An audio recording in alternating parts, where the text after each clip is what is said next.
Selamat malam, Shalom Bapak Ibu sekalian. Malam ini kita lanjutkan dengan Kitab Nehemia. Kitab Nehemia akan kita selesaikan dalam satu sesi saja, yaitu malam ini. Ya, kemudian kita lanjutkan dengan Kitab Esther. Ya, jadi Kitab Nehemia seperti kita sudah bahas, sebenarnya merupakan kesatuan dengan Kitab Ezra. Jadi makanya nanti terlihat Nehemia bertemu dengan Esa di kisah ini. Ya, tapi sebelum itu mari kita tundukkan kepala, mari kita berdoa. Bapa di surga, mohon berkat-Mu turun atas kami semua, baik yang berupa berkat jasmani maupun rohani, khususnya yang rohani Tuhan. Tuhan berkati program ini untuk menjangkau jiwa-jiwa sampai ke ujung bumi, untuk memberkati umat-Mu dimanapun mereka berada. Berkati juga mulut hamba-Mu untuk menyampaikan kebenaran ini. Terima kasih Bapa, hanya dalam nama Tuhan Yesus kami berdoa dan mengucap syukur. Amin. Ya baik, malam ini adalah Kitab Nehemia. Kita selesaikan satu sesi saja ya, biar cepat. Oke, kita lanjutkan dulu ya. Bapak Ibu Saudara, kita perlu mereview apa yang sudah kita bicarakan di sesi-sesi terdahulu, yaitu ketika umat Tuhan dibuang ke Babel, maka sebagian mulai pulang, dibagi dalam 3 gelombang. Ya, kita sudah bahas itu. Nah, gelombang ketiganya ini dipimpin oleh Nehemia. Jadi hampir 100 tahun setelah gelombang pertama kembali ke Israel, dan mereka sudah memiliki Bait Allah, tapi belum ada tembok Yerusalemnya, belum ada perlindungannya, karena temboknya hancur juga, entah diserang yang terakhir atau penyerangan Babel 150 tahun sebelumnya. Nehemia sangat terbeban akan hal ini. Maka ketika ia bekerja di istana Persia sebagai penyedia minuman, tukang minuman raja, itu lokasinya 1.600 km lebih jauhnya dari Yerusalem. Nehemia mengemukakan keinginannya kepada raja, kalau boleh aku pulang membangun Yerusalem kembali. Setelah dibangun, seperti biasa selalu ada orang yang oposisi, menentang. Khawatir ini, khawatir itu, intimidasi, dan seterusnya. Tapi Nehemia maju terus. Ajaibnya, pembangunan tembok itu, padahal itu luas, batunya besar-besar. Selesai dalam waktu 52 hari.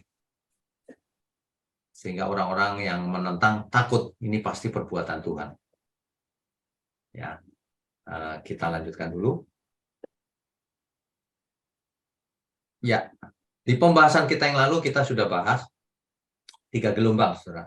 Pulangnya Israel yang selatan, yaitu Yehuda, itu terdiri dari 3 gelombang. Gelombang yang pertama itu, sebentar. Gelombang yang pertama itu terjadinya 538 sebelum Masehi. Banyak sekali, 50.000 orang. Raja Persianya ketika itu adalah Raja Kores. Dan Israel dipimpin oleh Zerubabel. Mereka pulang, tujuannya membangun kembali Bait Allah. Supaya umat bisa beribadah kepada Allah yang benar. Tuhan, Allahnya Abraham, Ishak, dan Yakub. Supaya begitu. Jadi itu adalah gelombang yang pertama. Gelombang kedua yaitu hampir 100 tahun kemudian ya. Itu 2.000 laki-laki dan keluarganya. Nggak terlalu banyak kalau dibanding yang pertama. Rajanya namanya Artasasta, dipimpin oleh Ezra pulangnya. Ezra mengecam penyimpangan yang dilakukan oleh umat Israel. Kok tidak hidup menurut Taurat lagi? Bahkan mereka nggak ngerti Taurat malah. Ya, nah, ketika itu dibangun Bait Allah, tapi temboknya belum dibangun. Barulah di tahun 445 sebelum Masehi, sekelompok kecil, nggak jelas berapa orang, rajanya masih Artasasta, Nehemia pulang ke Yerusalem, ya. Nehemia pulang ke Yerusalem untuk membangun tembok dan pintu gerbangnya. Jadi untuk membangun tembok dan pintu gerbangnya. Itulah yang dilakukan oleh Nehemia. Meskipun kelompok kecil yang dibawa, tapi perannya sangat penting membangun tembok Yerusalem. Ya, oke, kita lanjutkan. Ya, kalau kita lihat garis waktunya, itu begini. Ini sudah kita bahas sebagian nih. Tahun 586, Yerusalem dihancurkan oleh Babel.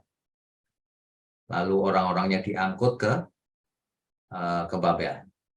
Ya, tapi kemudian sekitar hampir 50 tahun kemudian Babel dikalahkan oleh Persia. Sehingga Raja Persia mengizinkan Zerubabel kembali ke Yerusalem. Sehingga pembangunan Bait Allah dimulai lagi. Ini pembangunan Bait Allah yang kedua ya berarti ya. Dimulai lagi 536 sebelum Masehi. Pembangunan Bait Allah berhenti karena ada oposisi. Selalu saja kalau pekerjaan Tuhan itu ada yang menentang. Selalu. Ya. Ini sampai kapanpun, sebab kegelapan selalu melawan terang. Itu selalu musuh bebuyutan, itu selalu begitu. Tapi kemudian dimulai lagi ketika Nabi Hagai dan Zakaria bernubuat di tahun 520 sebelum Masehi. Akhirnya pembangunannya itu selesai di 516 sebelum Masehi. Jadi Bait Allahnya. Tapi belum ada temboknya yang mengelilingi kota. Belum terlindung dari musuh. Nah, barulah di tahun 458 sebelum Masehi, Ezra pulang ke Yerusalem. Ya. Barulah di 445 sebelum Masehi, Nehemia yang pulang ke Yerusalem. Setelah Nehemia berhasil membangun temboknya, Nehemia kembali ke Babel. Kan ia hanya diizinkan beberapa waktu lamanya oleh Raja Babel. Makanya ia kembali setelah itu. Tapi rupanya mungkin Nehemia minta izin lagi untuk selamanya kali ya, balik ya. Jadi Nehemia kembali lagi ke Yerusalem 432 sebelum Masehi. Tapi apa yang terjadi ketika ia pulang? Nah, inilah yang akan kita bahas. Ya. Nah, kemudian sekitar 2 tahun kemudian zamannya Nabi Maleakhi. Gitu, ya. Jadi kalau kita tahu waktunya, kita baca kitab-kitab yang ada di Alkitab itu tidak selalu kronologis. Misalnya Ezra dan Nehemia bukan kronologis, tapi memang di zaman yang sama. Kita harus tahu itu, ya. Oke, kita lanjutkan dulu. Ya. Nehemia adalah juru minuman Raja Persia yang namanya Artasasta. Itu disebut di Nehemia 1 ayat 11 dan Nehemia 2 ayat 1. Bapak Ibu Saudara, kalau melihat bagaimana setiap kali online Bible study dijelaskan dengan slide seperti ini, Bapak Ibu Saudara mesti teliti. Kenapa kadang-kadang dikasih kurung ayatnya itu adalah referensi, misalnya ini. Ini misalnya, Nehemia 1 ayat 11 dan Nehemia 2 ayat 1. Kok tahu Nehemia adalah juru minuman Raja Persia yang namanya Artasasta? Bisa didapat di Nehemia 1 ayat 11 dan Nehemia 2 ayat 1. Artinya apa? Artinya kalau kita baca Alkitab, tidak boleh pakai 1-2 ayat, tapi harus seluruhnya, baru nanti kisahnya terangkai dengan lengkap dan benar. Ya. Kalau kita hanya berdasarkan Nehemia 1 ayat 1, nggak dapat siapa itu Nehemia. Ya paling anaknya si ini. Tapi profesinya apa? Belum dapat. Di ayat berikutnya baru dapat. Gitu loh maksudnya. Ya. Nah, Nehemia adalah juru minuman raja. Mendengar berita bahwa tembok dan gerbang pintu Yerusalem sudah hancur, dan orang-orangnya dalam kesukaran besar, maka Nehemia menangis dan berkabung, sedih hati. Ia berpuasa dan berdoa. Itu Nehemia 1 ayat 3-4. Ya. Nehemia berdoa mengaku dosa-dosa yang telah dilakukan oleh umatnya, yaitu tidak melakukan Taurat, tidak melakukan ketetapan-ketetapan dan peraturan-peraturan yang Tuhan sudah berikan di Gunung Sinai melalui Musa. Ya. Nehemia minta belas kasihannya Tuhan. Nanti bisa dibaca ya, ayat 5-7 untuk umatnya. Nehemia minta diberi kesempatan untuk melakukan pemugaran Yerusalem agar umat mendapat kesempatan kembali melakukan ketetapan yang Tuhan ajarkan melalui Musa. Nah, begitu ya. Nanti bisa dibaca dari ayat 1-11. Di ayat 2, di pasal 2 ayat 1-20, di situ dikisahkan bahwa Raja Artasasta, Raja Persia ini, melihat Nehemia itu mukanya murung gitu ya. Kok sedih gitu. Lalu raja bertanya, "Kenapa Nehemia? Kenapa kamu sedih?"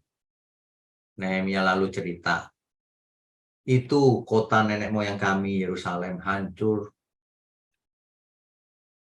Perlindungannya tidak ada, tembok-temboknya hancur, pintu gerbangnya sudah terbakar." Nehemia minta izin, "Kalau boleh, Raja, aku diizinkan pulang untuk membangun tembok dan pintu gerbangnya Yerusalem." Raja setuju. Raja bahkan mendukung Nehemia. Cuma raja bertanya, "Kapan kamu balik lagi?" Ya. Raja membuatkan surat-surat rekomendasi kepada bupati-bupati di sepanjang perjalanan, khususnya di seberang Sungai Efrat. Sehingga Nehemia bisa lewat negeri apapun. Ada surat saktinya dari Raja Persia ini. Ya. Nah, itu. Jadi di samping itu kayu-kayu dibawa untuk membangun pintu gerbang. Dikasih, dimodali kayu-kayu oleh Raja Persia ini. Nehemia meninggalkan Susa. Susa itu ibu kota kerajaan Persia, saudara. Ini Susa. Ini ibu kota kerajaan Persia. Sehingga akhirnya tiba di Yerusalem. Setibanya di Yerusalem, Nehemia melakukan survei. Seperti apa sih kerusakannya? Dia lihat gitu. Akhirnya dia baru cerita ke orang-orang yang masih tinggal bahwa ia akan membangun kembali tembok Yerusalem. Dan semua orang bersemangat. Kecuali ada orang yang namanya Sanballat, Tobia, dan Geshem yang orang Arab mengolok-olok dan menghina rencana itu. Ya, begitu. Selalu ada yang begitu kalau kita melakukan pekerjaan Tuhan. Ya. Jadi ini susah, saudara. Ibu kota dari Persia. Niniwe ibu kota dari Asyur. Babylon atau Babel, ibu kota dari Babel. Jelas ya? Nah, kerajaan Persia itu besar sekali. Sampai sini kerajaan Persia itu. Kira-kira segitu. Sampai Mesir bahkan, sebagian Mesir. Ya. Nah, dari Susa ingin pulang ke Yerusalem yang di sini. Ini Yerusalem. Ini Susa. Jaraknya jauh sekali, 1.600 km lebih. Gitu ya. Nah, di peta ini jelas nih. Gelombang pertama Zerubabel, hampir 50.000. Gelombang kedua Ezra, sekitar 2.000. Gelombang ketiga jumlahnya tidak diketahui tapi sedikit, Nehemia. Oke, kita lanjutkan. Ya. Ini Bapak Ibu, diulang sekali lagi ya. Jadi letaknya itu ini susah di sini jauh. Babel itu ini. Babel itu kalau hari ini Irak, Saudara. Ini Asyur. ibu kotanya Niniwe, ya.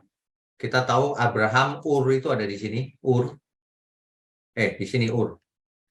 Pertemuan sungai ini, Ur. Ya, ini Ur Kasdim, ini tempat Abraham.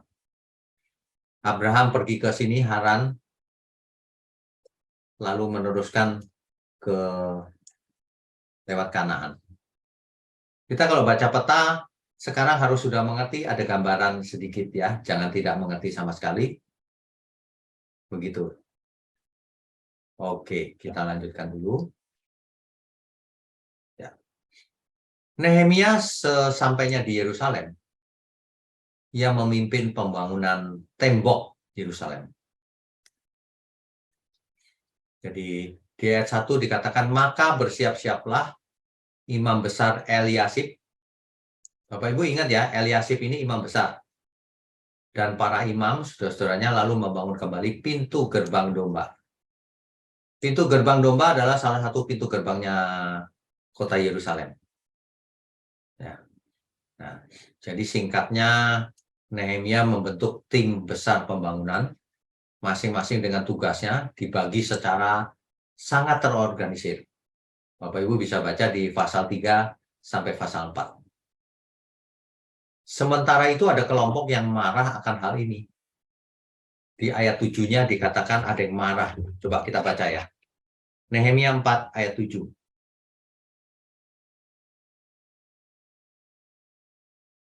Nah, orangnya itu-itu aja, saudara. Orang yang ngaco itu memang itu-itu saja. Ketika Sanbalat dan Tobia, serta orang Arab, dan orang Amon, dan orang Asdod mendengar bahwa pekerjaan perbaikan tembok Yerusalem maju, dan bahwa lubang-lubang tembok mulai tertutup, maka sangat marahlah mereka. Mereka marah, saudara. Mereka semua mengadakan persepakatan bersama untuk memerangi Yerusalem dan mengadakan kekacauan di sana. Orang-orang ini sangat jahat. Oke, kita lanjutkan dulu. Tetapi Nehemia dan seluruh tim berdoa dan percaya perlindungan Tuhan. Itu yang paling penting sebenarnya itu. Ya. Nah, dalam waktu membangun itu ada keluhan rakyat bahwa rakyatnya dulu membayar pajak terlalu besar, diperas oleh para pemuka dan penguasa, lalu Nehemia marah.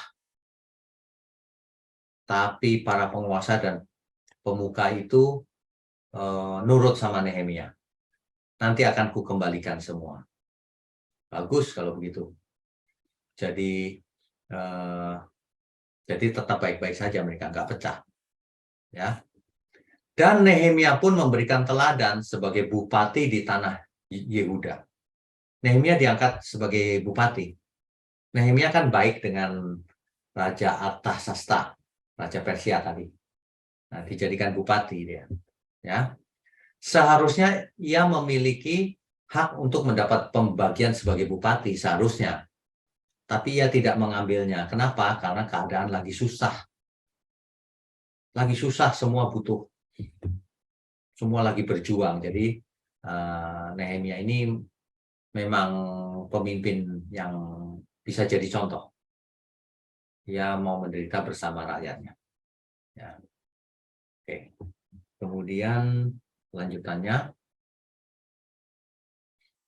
Nehemia mendapatkan intimidasi bahkan dan usaha pembunuhan terhadap dirinya.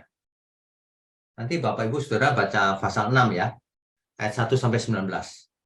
Itu dengan segala cara, trik-trik untuk menjebak Nehemia. Tujuannya mau bunuh Nehemia itu, orang-orang jahat tadi itu. Tapi Nehemia tidak gentar sedikit pun. Ia menyerahkan masalah ini pada Tuhan. Intimidasi itu bahkan datang dari Nabiah Noaja namanya, dan nabi-nabi lain. Nabi-nabi ikut terhasut oleh orang-orang jahat itu. Dihembuskan isu bahwa Nehemia akan memberontak terhadap kerajaan Persia karena membangun tembok perlindungan. Itu bahaya loh kalau Raja Persia mendengar dan percaya, Nehemia pasti dibunuh. Tapi Nehemia tidak gentar sama sekali. Akhirnya, pembangunan tembok Yerusalem ini selesai hanya dalam waktu 52 hari saja. Itu luar biasa. Itulah yang membuat orang-orang jahat itu menjadi takut. Wah, ini pasti kuasa Tuhan. Tuhan ada di balik semua ini, Tuhan yang dukung, Tuhan yang tolong pasti. Masa membangun tembok begini besar cuma butuh waktu 52 hari. Begitu ya. Jadi mereka takut. Nehemia pasal 7 itu memuat berisi daftar orang-orang provinsi Yehuda yang pulang dari pembuangan di Babel. Tidak usah dibaca, nanti dibaca aja sendiri daftar nama orang-orang, kita juga tidak tahu itu siapa. Ya, dijelaskan di situ nama-nama banyak sekali. Di ayat 6 dijelaskan tuh, inilah orang-orang provinsi Yehuda yang berangkat pulang dari pembuangan. Begitu, saudara. Itu pasal 7 ya. Nah, jadi kalau kita lihat sosok Nehemia ini adalah sosok pemimpin kepemimpinan dan organisasi yang teladan. Bagaimana ia memimpin, bagaimana ia mengorganisasikan pekerjaan itu, pembagian pendelegasiannya sangat rapi. Sehingga Tuhan pun berkenan dan selesai hanya dalam waktu 52 hari saja. Itu luar biasa, saudara. Ya. Jadi Nehemia ini padahal enak loh posisinya di kerajaan Persia. Ya disayang oleh Raja Persia. Minta pulang diberi. Ya.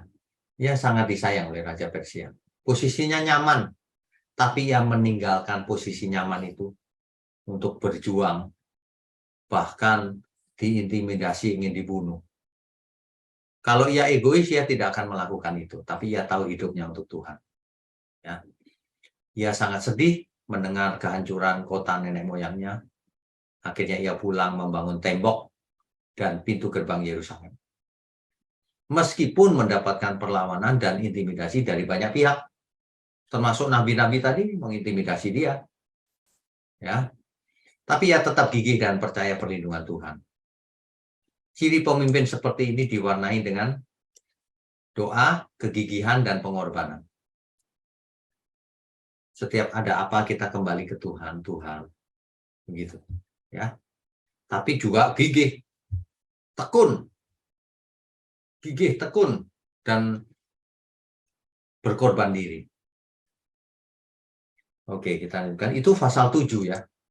Nah, mulai pasal 8, Nehemia, kitab Nehemia kan menjadi satu dengan Ezra sebetulnya. Ezra Nehemia gitu. Makanya Ezra muncul lagi di Nehemia pasal 8.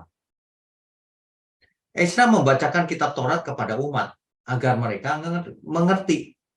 Sebab umat sudah tidak mengerti apa-apa. Setelah zaman pembuangan itu umat nggak ngerti apa-apa. Sehingga Ezra yang adalah seorang imam mengajar Taurat kepada orang-orang itu. Sehingga rakyat ketika mendengar ajaran Taurat itu mereka menangis. Kenapa menangis? Mungkin mereka sedih. Mungkin mereka takut juga. Merasa tragis. Diberi hukum oleh Tuhan melalui Musa, nabi besar mereka. Tapi mereka malah tidak tahu apa-apa. Mereka melupakan Taurat. Mereka menangis. Tetapi Nehemia, nah perhatikan nih. Nehemia dan Ezra. Nah, Nehemia bupati, Ezra imamnya. Nehemia dan Ezra melarang orang-orang untuk menangis. Hari ini harusnya adalah hari yang bahagia karena hari kudus buat Tuhan kita. Gitu ya. Lalu di ayat 17-nya itu, seluruh jemaah yang pulang dari pembuangan itu membuat pondok-pondok dan tinggal di situ. Apa maksudnya? Peringatan pondok daun. Sudah lama tidak pernah memperingati hal itu. Bahkan sejak zamannya Yosua. Nggak pernah dilakukan lagi peringatan Pondok Daun. Nah, sekarang dimulai lagi peringatannya. Ini zamannya Nehemia ya, Bapak Ibu ya. Nah, Hari Raya Pondok Daun itu adalah perayaan tahunan, diulang-ulang setiap tahun, berlangsung 8 hari, tinggal di dalam pondok-pondok, ya. Mereka tinggal di pondok-pondok itu selama 7 hari. Untuk apa? Untuk mengenang pengembaraan nenek moyang mereka di padang gurun dalam perlindungan Tuhan. Itu maksudnya, ya. Pertemuan raya yang kudus dilakukan pada hari pertama dan hari ke-8, juga dibarengi dengan persembahan korban hewan. Itulah yang dilakukan mereka. Bapak Ibu, Saudara, kalau mau lebih lengkapnya bisa dibaca di ayat-ayat ini. Di Imamat ada, di Bilangan ada, Tawarik ada, dan Esra. Ya. Ini intinya adalah umat Tuhan kok sampai lupa terhadap Taurat.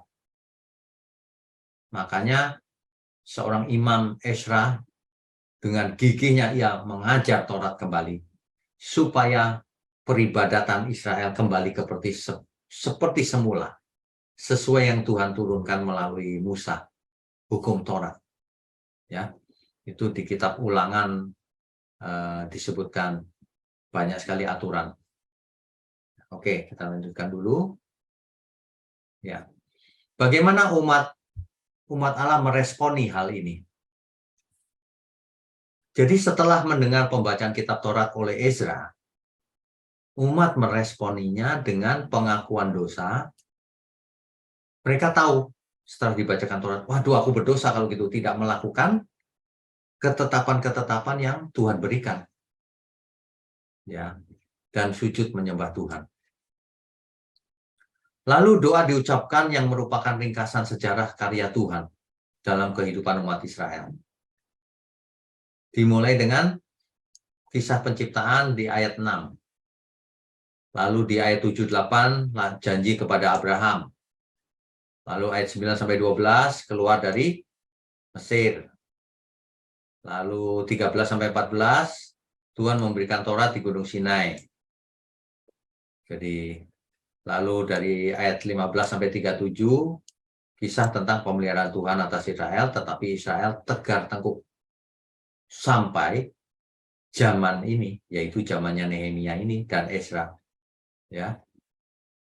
Nah, berdasarkan hal itu, maka semua mengikat janji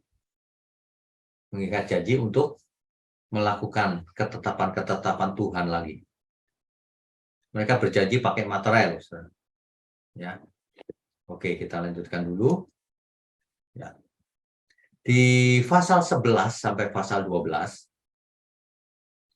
itu memuat daftar penduduk Yerusalem yang tinggal di kota-kota lain di Yehuda. Kan tidak semuanya ada di Yerusalem.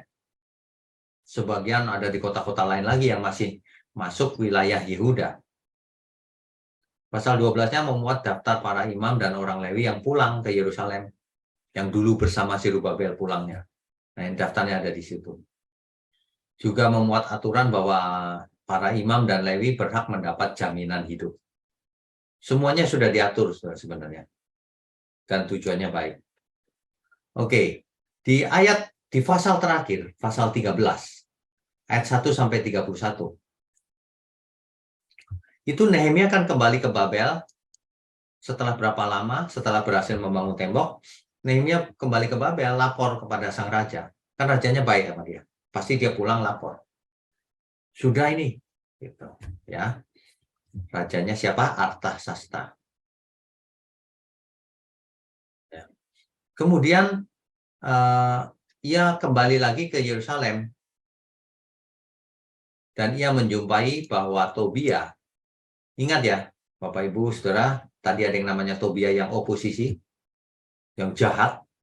Nah, Nehemia pulang, dia melihat Tobia punya bilik di pelataran rumah Allah. Waduh. Padahal ia adalah orang Amon. Orang Amon itu yang menentang Tuhan. Sehingga diatur orang Amon tidak boleh ada di rumah Allah.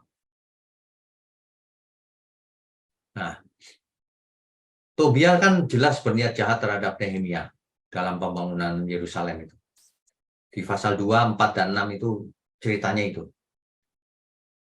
Nah, kenapa Tobia bisa punya bilik di pelataran rumah Allah? Rupanya imam besar Eliasib, ia kawin dengan anak perempuan Tobia. Jadi Tobia ini rupanya besan daripada Imam Eliasib. Padahal Imam Eliasib adalah imam besar yang bekerjanya di Bait Allah, dibuatkan ruangan lah Tobia ini. Begitu ya.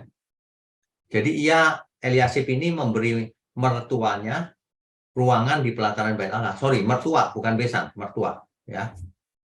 Maka dengan kesal Nehemia mengusir Tobia. Barang-barangnya dikeluarin, dibuang semua. Begitu. Ya. Dan sumbangan bagi orang Lewi tidak pernah diberikan. Ternyata sumbangan bagi orang Lewi tidak pernah diberikan. Tidak mengikuti aturan lagi mereka ternyata. Nehemia pulang dari Babel lagi dengan harapan semuanya oke, ternyata malah tidak oke. Satu, Tobia dibuatkan ruangan di dekat Bait Allah, di pelatarannya. Orang Lewi tidak dikasih jaminan hidup seperti yang sudah diatur. Waduh. Akibatnya orang Lewi ke ladang kerja, tidak mengurusin Bait Allah. Bait Allahnya terlantar, ya. Dan ini membuat Nehemia marah, sudah. Jadi oke. Nah, lanjutannya, dan hari Sabat pun mereka kerja, sengaja melanggar, dan orang-orang Tirus berdagang di Yerusalem pada hari Sabat. Waduh, marah ini Nehemia. Orang-orang Yahudi memperistri perempuan-perempuan Asdod, Amon, dan Moab, melanggar semua. Nehemia marah sekali, saudara, mendapati semua itu. Padahal tadi kan sudah berjanji ya, ada bikin perjanjian kan, tapi ternyata masih begitu loh. Oke, kita lanjutkan lagi. Ya. Pasal 13, akhir dari kisah kitab Ezra Nehemia ini.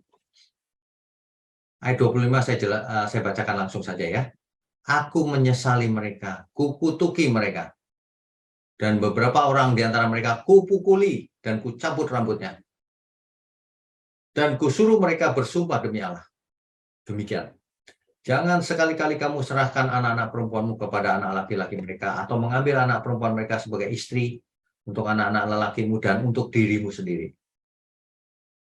Ini larangan ini sudah sejak dulu dilanggar terus. Bahkan Nehemia mengutip, bukankah Salomo, Raja Israel yang telah berbuat dosa karena hal semacam itu? Salomo juga dosa. Walaupun di antara begitu banyak bangsa tidak ada seorang raja seperti Salomo yang dikasih Allahnya dan diangkat oleh Allah itu menjadi raja seluruh Israel. Namun dia pun terbawa ke dalam dosa oleh perempuan-perempuan asing itu. Apakah orang harus mendengar bahwa juga kamu berbuat segala kejahatan yang besar itu?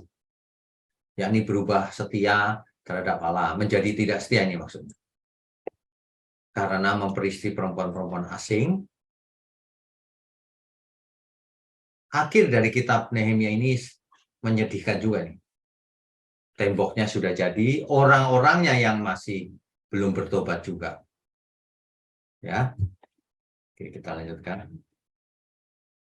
Ya. Bapak Ibu Saudara, ini adalah gambar tembok tembok Yerusalem. Nah, saya ganti dulu warnanya. Ya. Ini adalah tembok Yerusalem di zamannya Nehemia yang dibangun oleh Nehemia. Ini. Ya. Dengan gerbang-gerbangnya. Kemudian saya pakai warna apa yang satu lagi ya? Biru deh. Tapi kalau kita ke Israel sekarang, itu tembok Yerusalemnya yang ini, ini,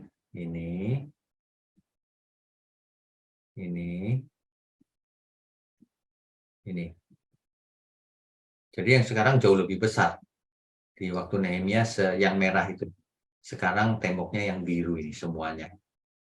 Ya, ini kolam Siloam.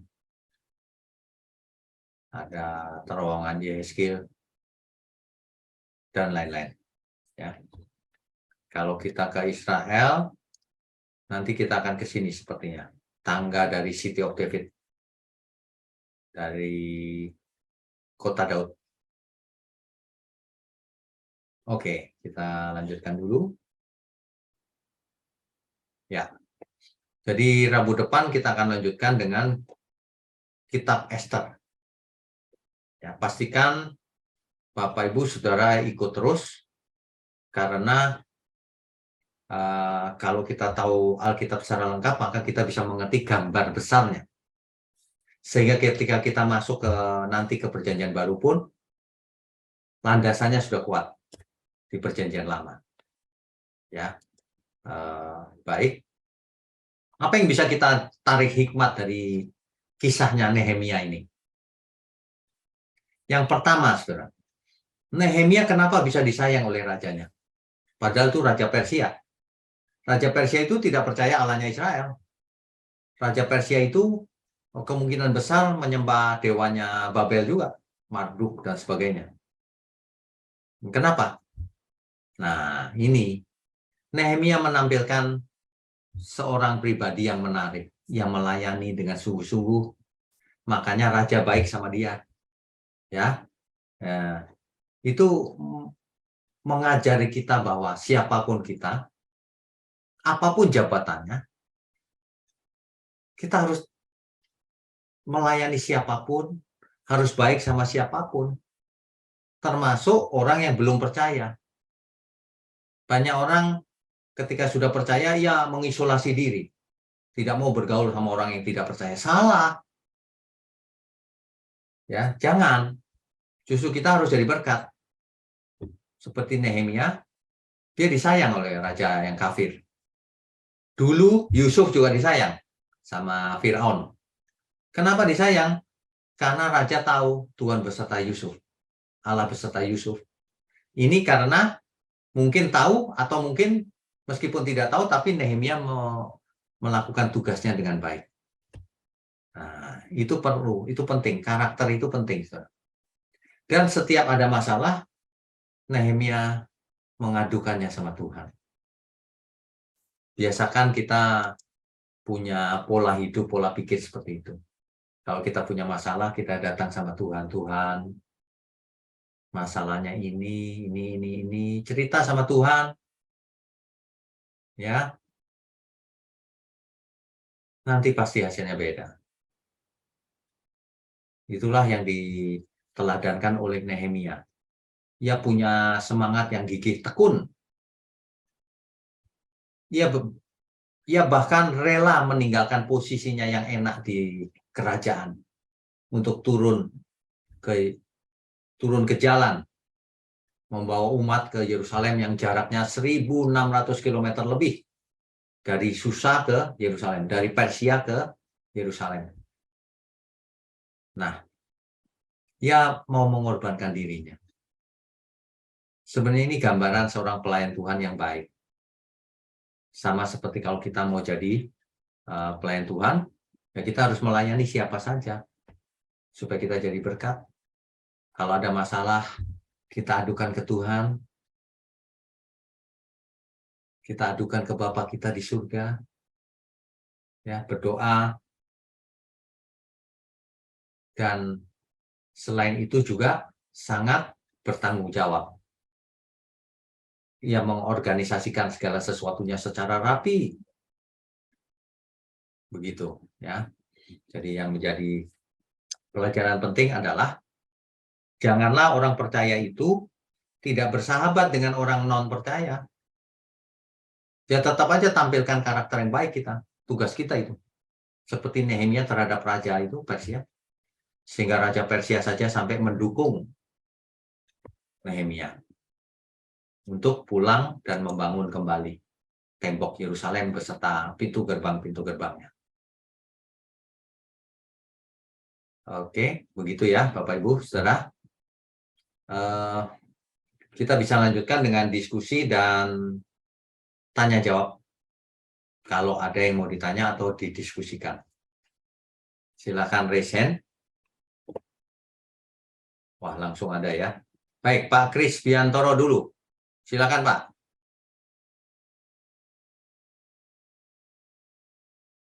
Ya, silakan. Oh, sebentar. Belum bisa unmute ya. Ya, sudah. Silakan unmute. Ya, shalom malam Pak Tanto. Halo, malam. Pak Witnyo. Ini sekalian tanya, sekalian sharing ke teman-teman. Sebetulnya kan kita yang ikut OBS ini kan seringkali dapat notifnya kelas Zoom ini kadang-kadang 12 menit, 14 menit sebelum jam 7 kadang-kadang. Jadi sebetulnya teman-teman itu mungkin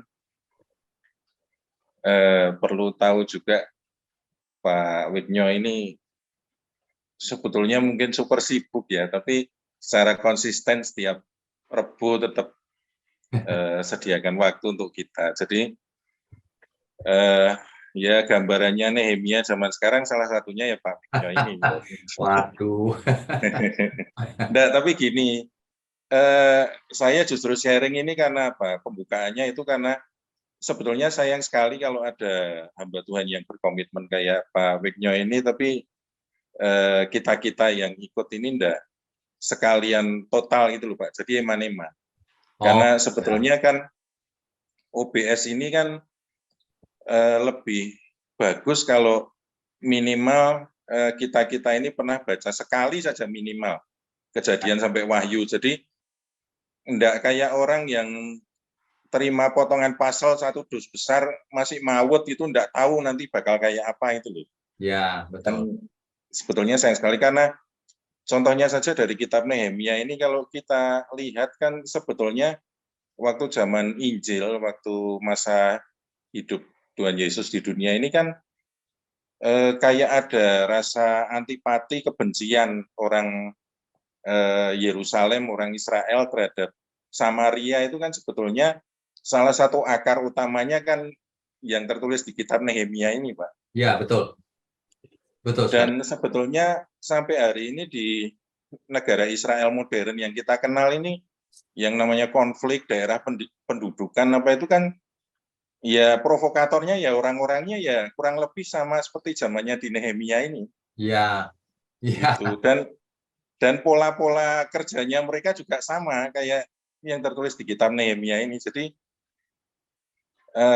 sayang sekali kalau misalnya kita yang sudah Pak Witnyo sudah komitmen untuk OBS ini kan kita eman-eman kalau kesempatan berharga ini sampai kurang kita apresiasi dengan kita.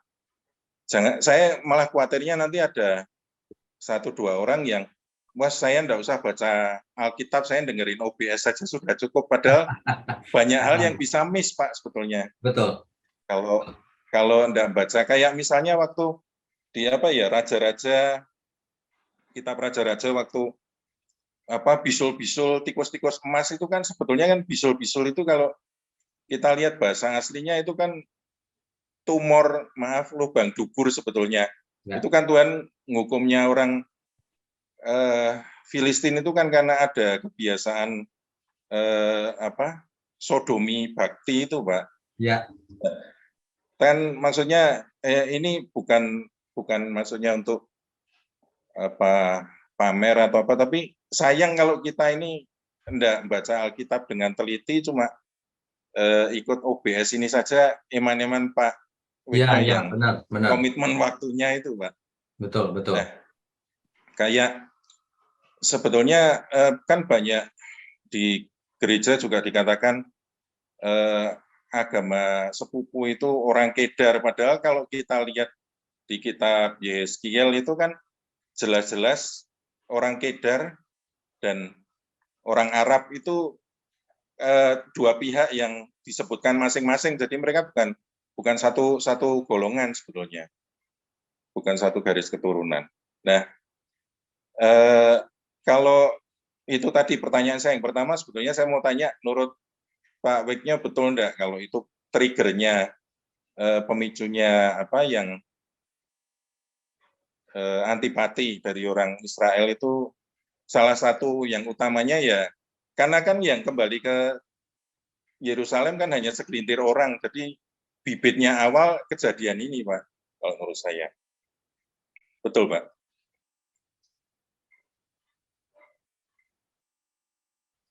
Suaranya Pak Wiknya masih di mute, Oh, Pak, iya, itu, iya. Pak. Ya. Jadi ketika mereka kembali ke Yerusalem, itu Yerusalem sudah banyak bangsa-bangsa lain kan ditaklukkan kan. Nah, itu menyebabkan rebutan. Nah, itu masalah itu. Yang bangsa lain merasa ini punyaku, nggak bisa, ini punya nenek moyang kami gitu. Nah, itu kan dari sekarang modusnya itu terus, Pak. Iya, sampai sekarang, Pak. Iya, makanya. Nah, soal OBS ya, kalau boleh saya share sebentar nih. Ada satu cara mengakses OBS lebih gampang lagi. Nyarinya itu gampang.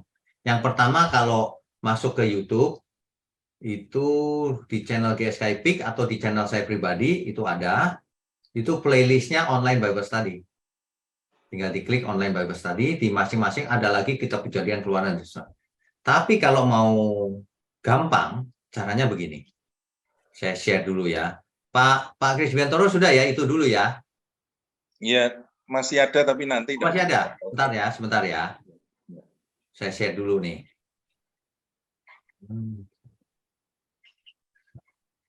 Ini OBS. Ya, ini OBS nih. Kalau kita klik OBS-nya, ini kenapa, bagaimana caranya? Klik, ya. Kan begini. Nah, menu yang di kiri atas itu kalau saya klik, muncul ini. Sehingga kalau online Bible Study-nya saya klik, pilihannya, nah muncul ini. Ini kan gampang sekali nih. Kitab Kejadian, Keluaran, Imamat, Bilangan, dan seterusnya. Kitab Kejadian misalnya ya, tinggal diklik aja. Klik. Nah, sesi 1, 2, 3, dan seterusnya. Udah urut, jadi nggak usah cari-cari di YouTube. Di sini aja udah cukup. Yang terakhir apa? Kitab Esra misalnya. Nih, klik. Tuh, udah ngumpul. Ini salah satunya ya, online Bible Study. Di samping itu ada menu lain nih. Ini ada GSKI Peak, klik. Nah, ada ibadah raya, terus seminar, The Minute, renungan malam. Semuanya udah ngumpul di satu ini, aplikasi ini. Ibadah raya misalnya. Tuh, kan tinggal dengerin nih. Kalau misalnya kita mau dengarkan ya, Dunia Segera Berlalu ini misalnya, diklik aja. Nah, ini kalau diklik, dia play itu. Larinya ke YouTube. Tinggal dibesarkan aja. Nah, itu dia. Ya. Kalau mau share apa yang tampil di screen, tinggal titik 3 kanan atas itu klik, itu muncul. Tinggal di-share. Ya. Ini gampang sekali. Oke, itu OBS yang dalam bentuk aplikasi. Itu bisa diinstal kapan saja, free kan. Gitu. Jadi kalau orang Jawa ngomong niat banget ya, Pak.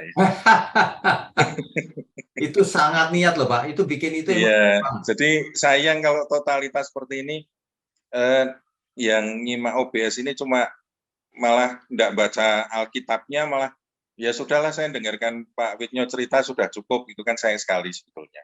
Jangan, OBS ini dibuat itu bukan maksudnya itu. Maksudnya baca Alkitab sendiri sambil ditemani ini gitu loh. Ngerti. Nah, justru karena itu yang kedua ini saya mau tanya, Pak. Ya. Apa betul Sanballat itu kan kalau orang Horon berarti kan otomatis berarti dia penduduk Bet Horon, Pak. Kan ada Bet Horon Hulu dan Hilir itu. Nah, ini kan kenapa kejadian waktu Yosua dalam tanda kutip minta matahari dihentikan itu perang dengan 5 raja Bani Amon itu kan sebetulnya kejadiannya di Bet Horon. Jadi dia dendam lama sebetulnya turun-temurun kalau menurut saya, Pak Sanballat ini. Itu menurut Pak Wigno kira-kira ada kaitannya enggak, Pak, itu, Pak? Menurut saya itu sangat mungkin, Pak, meskipun tidak secara eksplisit ditulis ya, tapi sangat mungkin. Kenapa? Karena Israel ini kan dari Mesir keluar masuk ke Kanaan lewat berbagai bangsa itu, Amon dan sebagainya itu. Jadi musuhnya banyak, Pak, dari dulu. Dari awal itu sudah banyak ketika pulang keluar dari Mesir ke tanah Kanaan itu sepanjang jalan itu musuh, Pak. Jadi kadang-kadang kan setelah kita beberapa kali baca Alkitab itu kan agak mikir, Pak, ini Sanballat orang Horon. Terus tadi yang satunya itu yang dibuatkan bilik di Bait Allah itu kan orang Amon. Itu orang Amon. Sebetulnya kan orang Horon itu kan salah satu bagian dari orang Amon kalau kita baca di Alkitab, Pak. Tapi itu disebutkan terpisah itu kan karena mungkin ada historisnya khusus.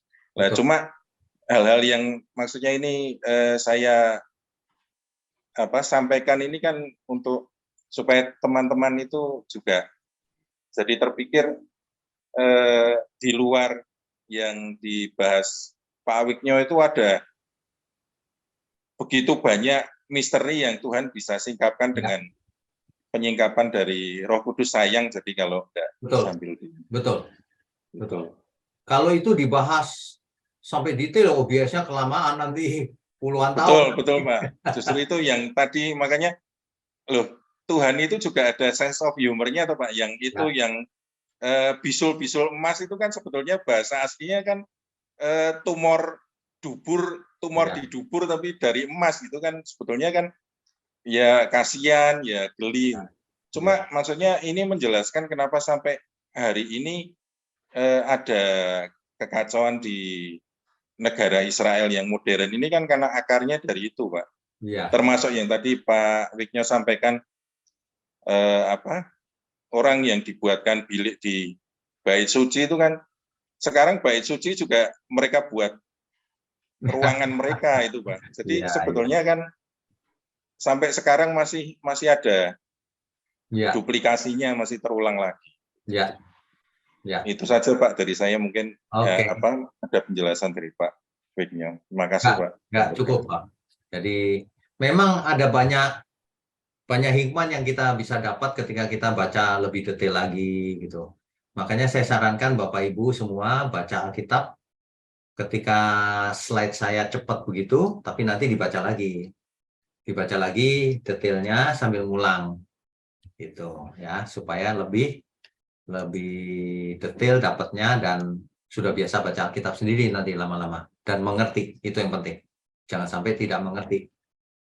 Oke, Pak, berikutnya Pak Payaman, silakan Pak. Selamat malam Pak, Shalom. Selamat malam, Shalom. Kalau Israel atau Yehuda dibuang 70 tahun di Babel. Ya. Kira-kira perhitungannya itu, pendekatan perhitungannya bagaimana itu Pak ya? Artinya di satu pihak 70 tahun katanya, tapi kembalinya Yehuda ke Yerusalem tiga gelombang.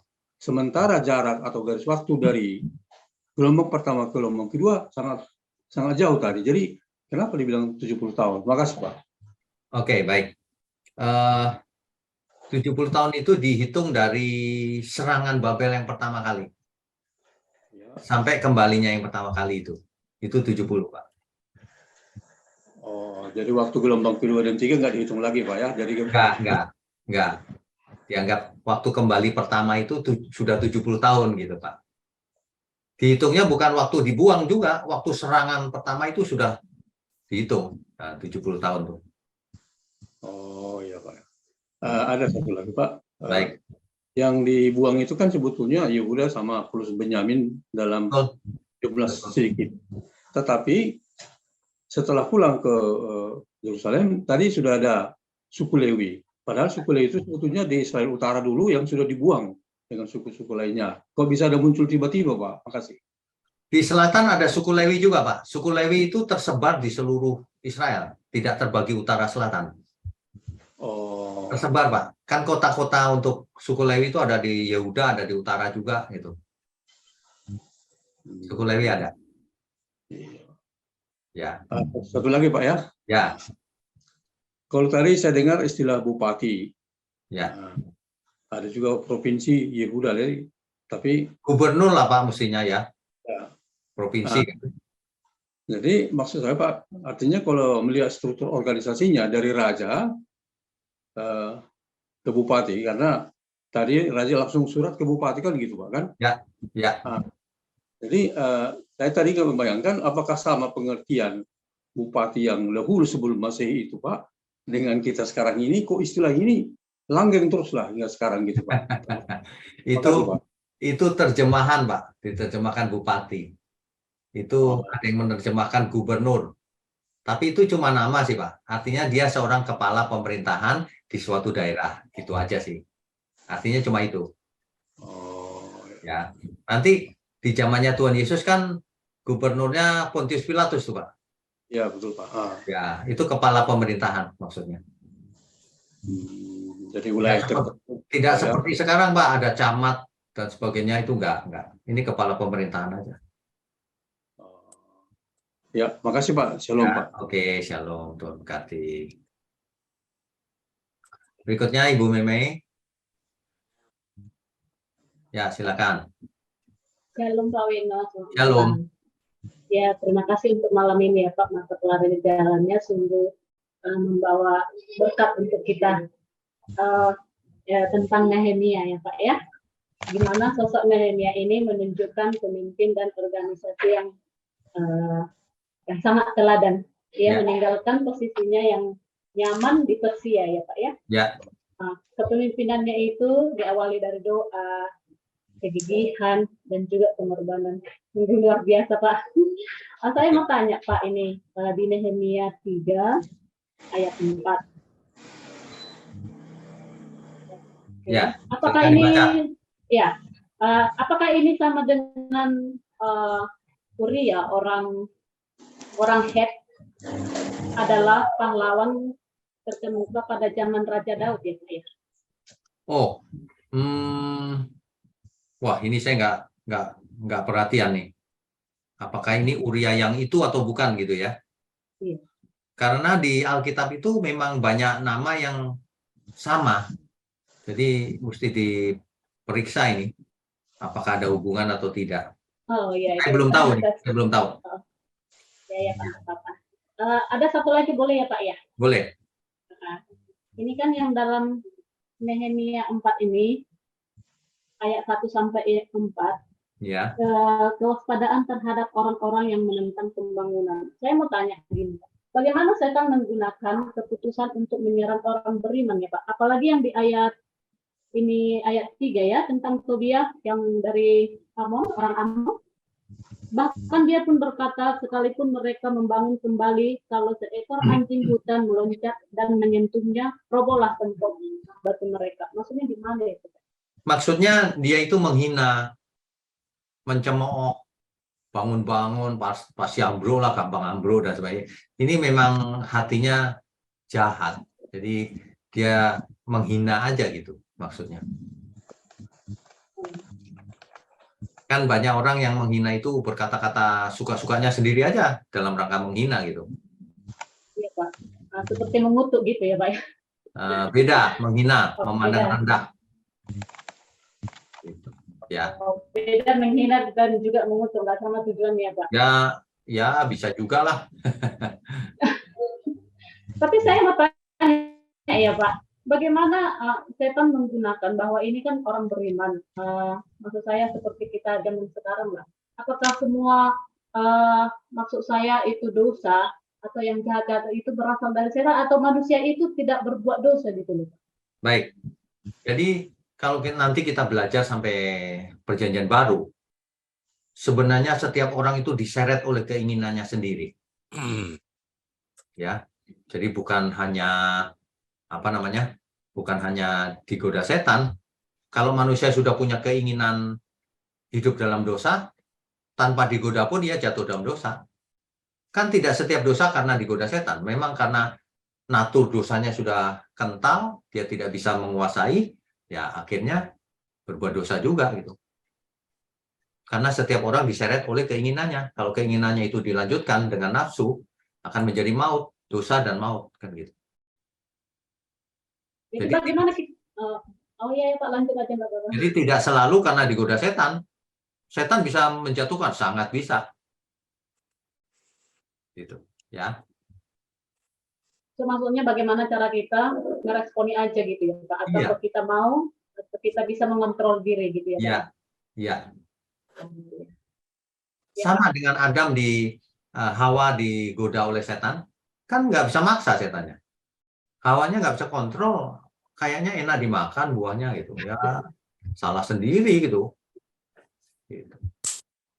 Ya Pak, itu aja Pak. Makasih ya Pak. Terima kasih. Berikutnya Ibu Mariana, silakan.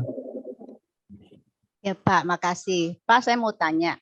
Ya. Kan bangsa Israel keluar dari Mesir sama pulang lagi dari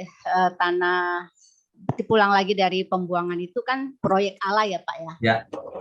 Nah, kalau waktu keluar itu kayaknya cuma sekaligus Pak, walaupun takes time ya. Ya. Tapi yang ini kenapa sampai bergelombang-gelombang ya Pak? Apa karena itu diasporanya terlalu jauh atau karena bentang waktunya terlalu lama antara gelombang 1 sama 2 kan kayaknya 100 tahun kalau nggak salah tadi ya Pak. Ya. Atau karena memang itu Allah sengaja karena itu hukuman, masih berupa hukuman atau gimana ya Pak? Oke, itu di Alkitab tidak dijelaskan alasannya mengapa. Ya. Kemungkinan juga memang tidak diadakan secara nasional semuanya pulang, mungkin nggak begitu juga kali. Ketika Raja Persia mengizinkan pulang, ya udah pulang. Zerubabel mengumpulkan sebisanya dia. Kan itu sudah banyak sekali 50.000. Mungkin sebagian belum sempat kan. Makanya gelombang kedua cuma sekitar 2.000.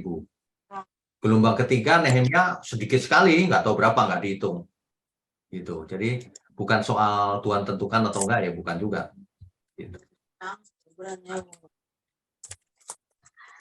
Iya Pak, itu aja pertanyaannya. Itu aja. Oke. Ya, Tuhan berkati. Makasih Pak. Oke, berikutnya Pak Mulyono, silakan. Malam Pak Wiknya. Malam. Kita goreng, kita nggak bagi. Pak, ini mau saya tanya, pada waktu zamannya seperti Zerubabel, Ezra, Nehemia ini memang kan kebetulan Raja Persianya mendukung ya Pak ya, mendukung ya tergolong baik lah gitu ya, karena mengizinkan untuk pulang gitu kan. Ya. Nah, waktu zamannya Nehemia membangun kembali tembok Yerusalem itu Pak, itu kan ada yang nggak mendukung oposisi gitu kan Pak. Ya. Termasuk ada nabi-nabi gitu kan. Iya. Nah, nabi itu kan mestinya kan suara Tuhan tuh Pak. Nah, ini Nehemia ini kan kan bisa jadi pertanyaan nih, apakah membangun tembok Yerusalem itu rencana Tuhan apa enggak? Karena nabinya menentang kan saat itu. Oke. Nah, bisa tahunya gimana gitu Pak? Oke, baik. Bisa tahunya sesuai kehendak Tuhan atau tidak? Karena seorang nabi bisa meleset juga, Pak. Lagi pula itu nabi siapa? Kadang-kadang Alkitab menyebutkan, misalnya nih, ini misal. Bileam, semua orang berpendapat itu nabi, padahal bukan, itu tukang tenung. Itu nabinya dewa-dewa pagan, agama kafir, Allah asing. Nah, itu disebut nabi juga. Kan agama asing itu kan ada punya nabi, punya imam juga. Nah, yang ini nabi siapa ini? Yang nggak terkenal ini ya kita nggak tahu itu nabi yang mana. Tapi kemungkinan besar itu adalah orang-orang yang tidak terbawa dalam pembuangan, masih tinggal di Yerusalem. Mereka tidak pernah mengalami pembuangan. Itulah yang ditolak oleh Nehemia. Enggak, kamu nggak usah ikut. Ya. Gitu. Padahal zaman itu kan ada Nabi Hagai dan Zakaria ya Pak juga. Betul. Itu nggak masuk dalam kelompok itu kan Pak berarti? Nggak masuk. Lain ya? Pasti tidak. Karena sudah terbukti Nabi Hagai dan Zakaria kan justru bernubuat melanjutkan pembangunan Bait Allah sampai selesai. Jadi tentu saja temboknya pasti dia dukung. Terus kalau kita tarik di zaman sekarang, Pak. Ya. Jadi secara fisik mestinya kita juga tahu ya Pak, rencana Tuhan itu bagaimana gitu ya. Nggak harus maksudnya kalau sekarang mungkin ya hamba Tuhan ya yang ngomong bisa aja salah kan gitu Pak. Ya. Mengenai rencana Tuhan dalam hidup ini loh Pak. Kalau memang itu rencana Tuhan kan bisa didukung oleh, ya saya nggak tahu bentuknya gimana. Kalau misalnya hamba Tuhan ngomong itu bisa nggak sesuai gitu loh Pak. Ya. Itu gimana Pak nariknya? Intinya sederhana Pak. Kalau seseorang bicara tapi tidak sesuai fakta, berarti dia bohong Pak. Kalau di zamannya perjanjian lama, lagi, Pak, ya? Kalau di zamannya perjanjian lama ada seorang nabi bicara lalu tidak terjadi, nubuatannya tidak terjadi, nabi itu dihukum mati Pak. Itu artinya nabi palsu. Jadi hari ini banyak orang asal bicara nggak terjadi. Ya. Tuh datang nih 2 bulan lagi. Vaksin itu sesungguhnya antikris 666. Aku dengar suara Tuhan sendiri. Nah itu pembohong-pembohong gitu itu. Tunggu aja kutukan dari Tuhan. Oke. Satu lagi Pak ya. Ya silakan. Itu bangunnya itu kan 52 hari ya Pak ya. Ya. Tembok Yerusalem ya. Itu kira-kira berapa kilo ya Pak ya? Waduh. Kalau muternya itu ya. Itu kan saya lihat di gambar tadi kan memang nggak berapa besar ya. Oh itu kiloan Pak. Loh, berarti kan luar biasa itu Pak dalam 52 hari. Sangat luar biasa. Makanya orang takut. Oposisinya takut. Ini pasti pertolongan Tuhan gitu. Bukan cuma itu Pak. Bukan cuma panjang. Batunya gede-gede lagi. Bagaimana nyusun ke atasnya? Itu kayak tembok Cina gitu Pak modelnya. Kira-kira. Saya belum pernah ke tembok Cina soalnya. Saya nggak tahu besarnya seberapa. Maksudnya bisa dilewati kuda segala gitu ya? Oh enggak, ini tembok Pak. Enggak ya? Kalau tembok Cina kan di atasnya ada jalan. Iya. Ini enggak ya? Biasa Pak. Tembok biasa tapi dari batu. Itu luar biasa juga. Batunya gede-gede gitu. Iya. Sekarang nggak ada sama sekali ya Pak ya? Sekarang ada, tapi tembok yang modern. Oh, yang di atas itu tadi ya? Ya, yang mencakup tembok di zaman Nehemia, tapi terus ke atas, lebih luas. Yerusalem modern. Ya udah. Itu aja Pak, bikin penasaran. Oke, makasih. Ya, makasih Pak. Berarti sudah habis yang bertanya. Jadi, ya oke lah. Baik, Bapak Ibu, saudara sekalian. Senang sekali bisa belajar bersama. Tetap semangat ya semua ya. Install online Bible Study supaya bisa mengakses informasinya lebih mudah. Kita itu melakukan banyak hal supaya Bapak Ibu bisa dengan mudah belajar. Supaya mengerti kehendak Tuhan. Itu aja sih. Sebelum kita semua menutup mata. Kalau ada yang mendengar masih muda, semangat untuk Tuhan. Seperti Nehemia, semangat. Tekun. Berkorban untuk kebenaran, untuk pekerjaan Tuhan. Begitu, ya. Oke, mari kita tundukkan kepala, mari kita berdoa. Bapa di surga, kami ucap syukur kalau malam ini kami mendapatkan hikmat dari sosok pribadi Nehemia ini. Biarlah melalui online Bible Study ini, kami semakin mengerti dari kitab ke kitab yang lain, semakin hari semakin lengkap, dan itu sangat mengubahkan kami semua. Terima kasih Tuhan. Mohon berkati kami dengan kesehatan dan umur panjang, agar kami boleh belajar lebih lama dan berkenan bagi Tuhan. Berkati gerejamu, berkati channel ini, akan menjadi berkat bagi seluruh dunia. Terima kasih untuk tangan-tangan yang mendukung pekerjaan Tuhan. Kiranya Tuhan berkati. Hanya di dalam nama Tuhan Yesus kami berdoa dan mengucap syukur.